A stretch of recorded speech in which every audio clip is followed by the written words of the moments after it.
안녕하세요. 김어진쇼의 김어진입니다. 오늘은 호주 워홀 자세한 이야기 마지막 시간입니다. 이때가 올 거라고 생각을 했는데 막상 닥치니까 마음이 좀 그렇네요. 괜히 시간 끌어봐야 감상에 빠지기만 할 것 같으니까 약속드렸던 대로 여행 다닌 걸 좀 보여드리겠습니다. 호주 워홀 생활 마지막 여정은 집으로 돌아오는 길이었어요. 11월 18일 아침 10시 반에 일단 숙소 체크아웃을 마지막으로 했고 은행에 가서 잔돈을 싹 입금한 다음에 전액을 한국 계좌로 송금했어요. 모든 귀국짐을 싹 다 캐리어 하나에 싸서 들고 미리 말해뒀던 국제 택배 업체로 가서 발송을 했고요. 이제 가방 하나만 남았으니까 그거 둘러매고 다니는 거예요. 마지막으로 다시 한번 가보고 싶었던 곳들 쫙 둘러보고 야간 제스타 항공으로 골드코스트에 경유 잠깐 했다가 19일 저녁에 나리타에 내렸죠. 일본에는 왜 갔느냐? 동생이 마침 딱 이때 일본에 들를 일이 있대. 뭐 쇼핑할 게 있대요. 그래서 그러면 귀국하는 비행기편을 우리 같은 걸로 타자 해서 뜬금없이 도쿄를 한 이틀 정도 둘러보고 집에 왔어요. 도쿄는 생각보다 진짜 볼 게 없는 곳이었어요. 멜번 살면서 만나는 일본인마다 다 물어봤어요. 도쿄 어디가 갈만하냐? 근데 무슨 시원한 답을 못 해주는 거라. 그래서 도쿄도 서울 비슷한 곳이겠구만 했죠. 그러더라고요. 황궁 구경 좀 하고 메이지 신궁 좀 보고 나니까 갈 데 없어. 뭐 아키하바라라든가 디즈니랜드라든가 뭐 스카이트리라든가 그런 식으로 정말 관광객인 척하고 놀았으면 또 모르겠는데 아무튼 그러고 나서 한국으로 영구 귀국한 게 2017년 12월 22일이었어요. 4일 걸렸네요. 그런 거 있잖아요. 외국 나가서 한창 있다가 한국 막 돌아오면 한국도 왠지 외국 여행 하고 있는 것 같은 그런 기분 들지 않아요? 이게 웃긴 말 같지만 한번 생각해볼 포인트가 있는 것 같아요. 생각해보세요. 우리가 나가서 외국을 구경하지만 사실 외국인 입장에서는 그곳은 자기 동네란 말이에요. 그렇다면 나도 그 사람들처럼 그 동네를 즐길 수는 없을까? 그런 생각을 했었어요. 그래서 몇 가지 시도했던 게 있어요. 그 중에 제일 잘했다고 생각하는 게 제 생일날. 어딜 갔냐면 항상 가보고 싶었던 곳인데 교회 갈 때 타는 109번 트램의 종점은 교회예요. 그런데 그 반대쪽 종점이 있을 거잖아. 보니까 포트 멜번이라고 해서 항구래요. 되게 궁금하더라고. 그래서 그 생일날 그냥 트램 타고 쭉 갔죠. 좋더라고. 남들 다 속아서 먹어본다는 피시앤칩스도 여기서 딱 한 번 먹어봤어요. 그냥 식재료 떼다가 무식하게 다 튀기는 건데 희한하게 나쁘지가 않더라고. 진짜 속아서 먹어주는 맛. 이날 계획이랄 게 딱히 없었거든요. 그냥 체크리스트만 몇 개 있었어요. 포트 멜번에 간다. 바다를 즐긴다. 다 즐겼으면 대충 밥 먹는다. 밥 먹고 나면 아무렇게나 상황 맡기면서 돌아다니고 즐기다가 집에 간다. 이게 다였어요. 체크 다 하고 나니까 할 게 없대. 그야말로 정처 없는 발걸음인데요. 결국은 멜번 사람들 어떻게 사나 구경하고 산책하고 하면서 빙빙 돌다가 109번 트램 종점 앞전 스탑까지 걸어갔어요. 그래서 거기서 트램 타고 집에 갔거든요. 이날 거의 마음을 굳혔던 것 같아요.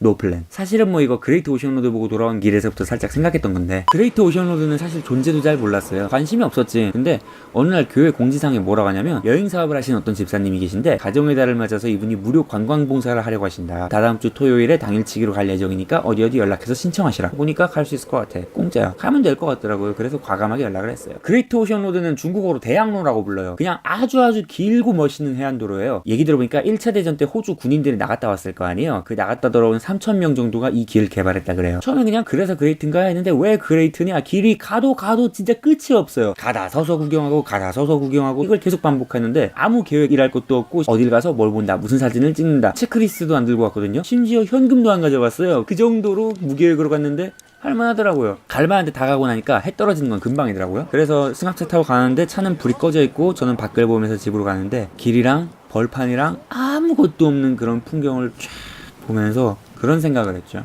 이 길을 20세기 초에 어떤 전쟁 영웅들이 만들었을 텐데 그 사람들도 이런 기분이었을까? 아주 가끔 그 길을 만들었던 사람들의 인생에 대해서 생각해보곤 해요. 한번 생각해보세요. 며칠 전, 몇 달 전만 하더라도 이 사람들은 전쟁터에 있었거든. 막 사람 죽는 거 보고 손에 피 묻히고 화약 냄새 진동하고 그런 곳에 있던 사람들인데 지금은 뭐하냐면 삽 들고 바닷가에 가서 몇천 킬로미터짜리 길을 닦고 있다고. 자기는 그렇게 살겠다는 계획을 하고 살았을까요? 안 그랬을 거란 말이야. 근데 우리라고 다를 거 있나요? 나는 뭐 어떻게 살아야지, 나중에 어떤 영웅이 되어야지, 무슨 업적을 달성해야지, 막 이런 거 정말로 생각하고 사는 사람은 사실 많지 않단 말이야. 그냥 주어진 삶에서 일단 사는 거죠. 체크리스트를 조금씩 채워가면서. 물론 인생이라는 건 굉장히 불안한 거예요. 근데 그런 불안은 존재 자각이 있는 이상은 어쩔 수 없는 거예요. 우리가 해야 할 일은 뭐냐? 어쩔 수 없이 들이닥치는 그 실존적 불안을 감춰놓고 덮어놓기 위해서 더 치밀하고 더 완벽한 플랜을 짜려고 하는 게 아니라 우리의 플랜은 어떤 것도 실패할 수밖에 없고 변경될 수밖에 없다는 걸 순순히 인정한 다음에 언제든지 새로 채울 수 있는 체크리스트를 하나 들고 어떤 플랜이든지 소화할 수 있도록 기다리고 있는 거죠. 그러면 그거에 대응하면서 내야 할 돈 내고 해줘야 할 일 하고 그 밖에 체크해야 될 거 체크하고 그러고 살면 그것도 대충 괜찮은 인생 아닌가. 그런 걸 막연하게 처음 느낀 게 그레이트 오션로드 때였어요. 그런 감상을 한번 하고 나니까 그 다음부터는 그냥 체크리스트를 채워나가고 그 밖의 것에 대해서는 딱히 플랜을 세우지 않는 그런 인생을 좀 살 수 있었던 것 같아요. 딱히 누가 물어보진 않는데 만약에 저보고 호주에 다녀와서 뭐가 좋았냐 그렇게 물어보면 일단 종잣돈 벌어왔고 집안에 부채의식을 어느 정도 덜어낸 것도 있기는 한데 그보다 중요한 건 어떤 거냐면 내 삶을 좀 더 과감하게 플랜 없이 가자 하는 생각을 할 수 있게 됐다는 거. 그전에는 뭔가 막 일정이 있어야 되고 뭘 할 거면 계획이 있어야 되고 그렇게 생각했거든. 딱히 뭐 대단한 것도 아니면서. 그러다가 막상 저기 남반구 어디 항구 도시 가가지고 잠깐 살아보니까 조금 알겠더라고요. 가급적이면 노플랜이다. 계획 잡지 말자.